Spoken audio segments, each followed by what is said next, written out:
we've been going on. See, the big problem is when it was Decatur Airport Corporation, it was just everything was done on a handshake. If you were 6 months late, you're 6 months late, whatever, and we really kind of had a little bit of trouble getting people to understand that the payments due, the payments due. Well, I mean, we're now a municipal airport. We need to have a certain set of rules. That's what Charlie Pride at State Board of Accounts told me the same thing. We need to really get it down pat so that everybody has the same. Okay, well, I'll take care of talking to Don. Do you have anything else you need to discuss? We need to contact those fours we haven't turned in releases. We're going to give them. And part of it is that I have to see if they were sent the latest one, because I think all of them were concerned with the. Let's see, did we take out on the? We took out, it was on the last page. What we took out was where if there's a lawsuit, the loser pays the attorneys. We just took that out.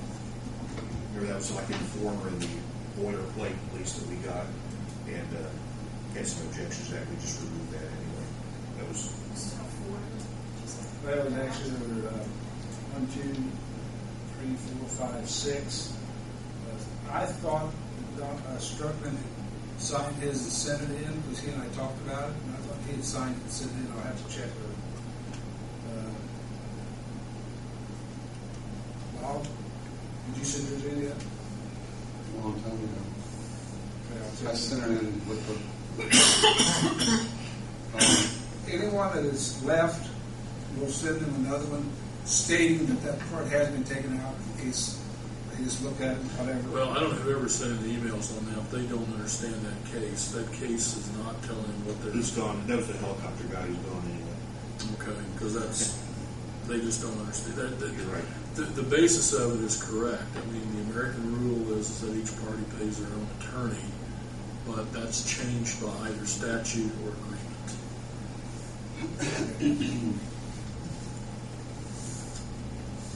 Anything else? What was the fuel number? I'm not sure exactly. I do know what that was. If anyone, I don't even know if we can do it. I guess we'd need to talk to Don Tribb on that also. Doesn't pay for their fuel, and it's strictly credit card, and somebody says they didn't buy the fuel, can we add it on to their rent?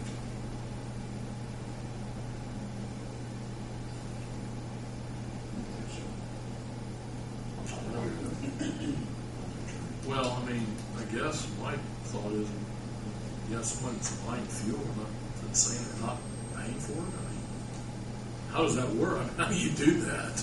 I'd like to know. I mean, You deny it on your credit card? I think that's. You have to swipe a credit card that would kind of prove that you bought it. Right? I mean, there are rules for the credit card companies. I mean, basically, they're kind of obligated by their agreements. But I mean, if someone disputes it on the credit card, then basically the credit card company will send a board or whatever, whoever's controlling that.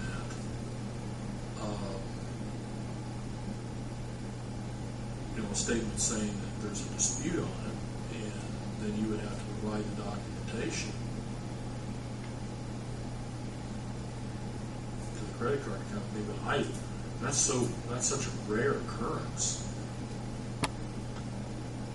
If you swipe your credit card, that's approval from the credit card company to let you buy that, isn't it? So I thought it was. But we still get the money. I mean, that's. No, we didn't get the money. Then how did they get the fuel? Swipe the credit card. You mean I can go out there with a phone credit card and swipe it and buy fuel? Then when I the mean, bill it's the same comes in, difference. Then when it comes in, you deny it, you know make the you didn't do it. purchase. It's not your credit card. That's okay. Fraud, in other words. Anyway, look at it. I still have a question about that. We need to look into that because that's not the way it should work. The credit card you know, if it's a stolen credit card, then it needs to be shown and reported as such. And that's what, you know, the credit card company still needs to take care of that, because that's, I mean, anyone can say that they didn't make a charge. That's, Well, Bill's question was, could you add it on what they owe on the lease? I don't think you can. well, if they're disputing it, how do you can't really add it onto the lease because they're saying it wasn't me. I didn't get the fuel, so you can't just make a charge, because then, you know, they have the right to dispute that also. But that's something we need to clarify with the credit card companies, because that should never happen that way. Pardon? There's no security camera. No. Well, I guess, I mean, what would happen in that case, I mean, if that's going to be the case where all they have to say is, well, I didn't get any fuel, then you'd have to shut it down and go to full service. It'd have to be, you couldn't get fuel after hours. That would happen. Fuel during the hours, all this fuel is bought during the day. Well, then you'd have to go to having someone pump it. I mean, that would be the case all across the country. I think there's a problem with that. You need to investigate that through the credit card company, because they should still pay for that. Okay. If the credit card was used, it should be paid for. Anyone else? Anybody have any questions I'd like to ask? The only thing I'd like to add about the credit card thing is, when I used to accept credit cards on my website, when people bought items, I was responsible for the authorization of the card. Even though Visa or MasterCard would authorize it, I was responsible for the validity of the card to be authorized. So if I had bad charges, which in case I did several, that money was taken back out of my account again and given back to the right to loan, the right to card.